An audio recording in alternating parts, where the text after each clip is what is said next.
Pour la bande originale du jeu, on a essayé d'être... For the soundtrack of the game, we tried to be very close to what is done in film. We were constantly asking at each place in the game, why are we putting music here? What is it going to say? So we focused the music on bringing emotion, which is interactive, and supports the character's arc. I'm sorry, honey. I'm sorry. I'm sorry. You know I love you, don't you? You know I love you. We make games that are very narrative. We're really into interactive drama, so the soundtrack also had to go in that direction, supporting the three characters' very different stories. We really wanted three colors, three musical sound identities, and from there, having three composers made sense, since the story of Kara, Marcus, and Connor are all completely different.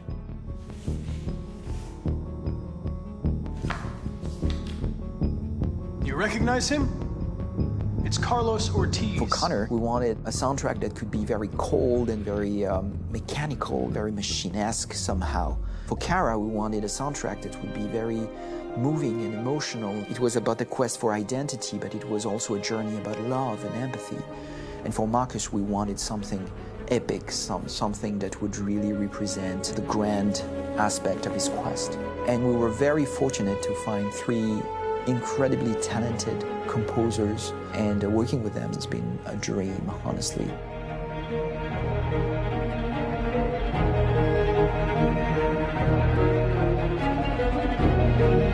My name's Philip Shepherd, and I'm a composer and a cellist and a producer. And today we're at Abbey Road Studio One, which is my favourite studio in the world. And today we're recording the soundtrack for Kara from Become Human.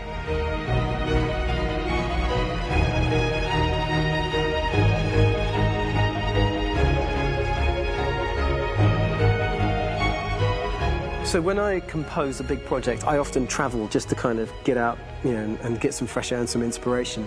And I go hiking and traveling in Montana a lot. I had a log fire in the room that I was staying in, and the flames were kind of making absolutely direct music. And it became the basis for Kara's theme, and it sounds something like this.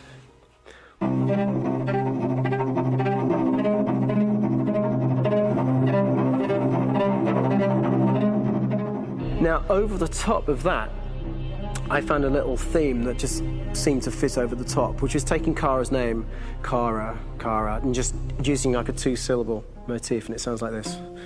We're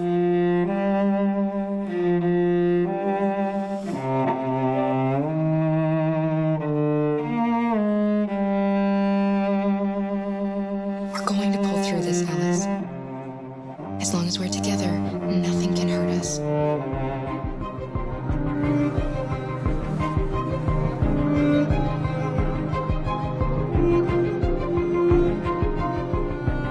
And all the time that's fitting over it.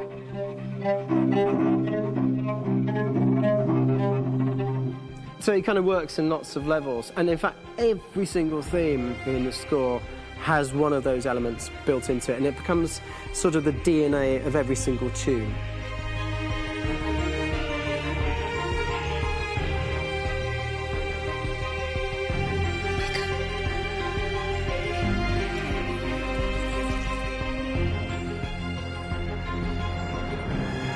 For me, writing this theme for Kara, I actually had to tap into what it feels like to be a father to daughters. I really had to tap into everything I feel about my daughters and thinking, well, if I had to write music for them and that sense of trying to protect them but also give them the freedom, that's totally where it came from. Because each composer has been given the sort of narrative responsibility for very different characters, I haven't had to sort of go into other styles. I can actually be very loyal to this particular character and sort of hopefully encapsulate her. But it means also I've suddenly become very connected to this character, and if for some reason it goes to game over early, I'm getting mortified, you know? They're over there! Starting a new project, for me personally, it's always finding the right tone, finding the right color, I like to call it. For me, it's finding that right texture that actually sits against picture really well. One of the biggest things is I created custom instruments for Connor.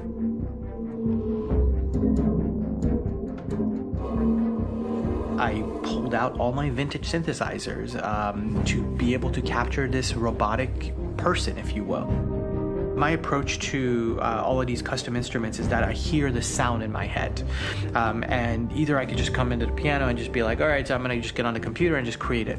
I rather be able to play these instruments physically. Oh, that's nice. If you can do that.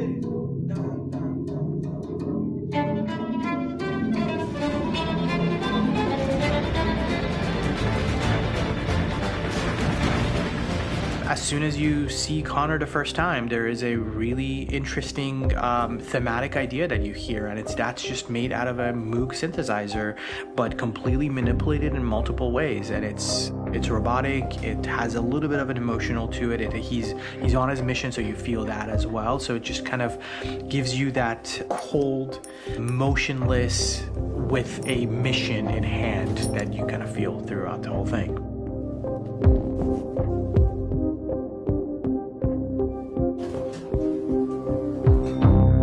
Because the music evolved, one of the things that I was very weary and I was very kind of focused on was the way that the music has to evolve.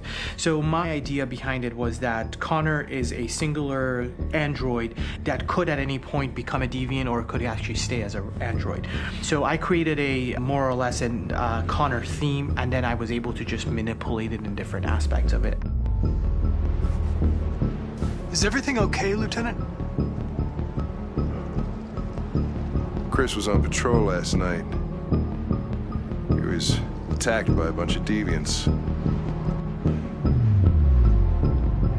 I'm a human being writing for a robot, and throughout Connor's journey, he meets someone, he meets a partner. So how do you deal with a robot feeling? And I've met a partner that I'm gonna work with, or all of a sudden he sees a dead body. Does this robot have an imagination? Does this robot have a feeling? And if yes, how do you translate that into non-emotional music? So it basically at any point I was just like, I can't do this, and then I just do it. Property was damaged and fires continue to rage in several major districts across the city. Some people are asking, have androids become a threat to our security? When I first started really digging in on Marcus, the one thing that I really tried to capture was the transformation process. You know, Marcus is this android that evolves over the course of the game and really goes from kind of figuring out that he's more than just an android. You know, he's starting to develop kind of a human soul in a way. Try to imagine something that doesn't exist, something you've never seen. Now concentrate on how it makes you feel and let your hand drift across the canvas. The other side of Marcus that I really latched onto was that he almost became a savior for a lot of the other androids in the game. So when I started developing the theme for Marcus, I really made it like a church hymn.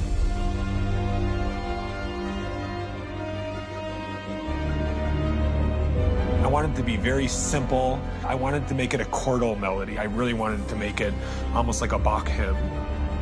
The tough thing with that is it had to be recognizable. If I made it too complex from a harmonic standpoint, it would be hard, I think, for people to kind of pick it out and recognize it.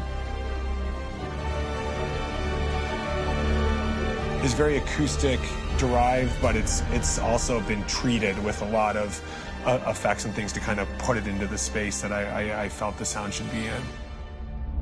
It can be beautiful, it can be haunting, it can be extremely powerful from an action standpoint, and I'm really happy with the way it turned out. The music is there, but it's subliminal and it's emotional, and people are feeling it, and it's not distracting.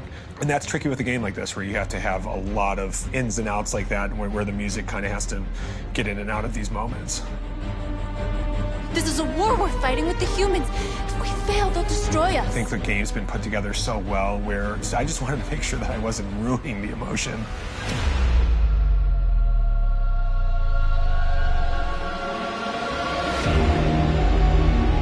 I gotta be honest, when we first started on this path, I said, oh man, this could be pretty messy, you know? I mean, it could feel disconnected But I mean, it's amazing how they really guided us and got us to really kind of all be in the same world, but at the same time feeling completely different. So it's really going to stand out and kind of be one of those games where people are really going to notice the music and kind of how it was crafted, and and all the hard work that went into being able to pull it off in a graceful way.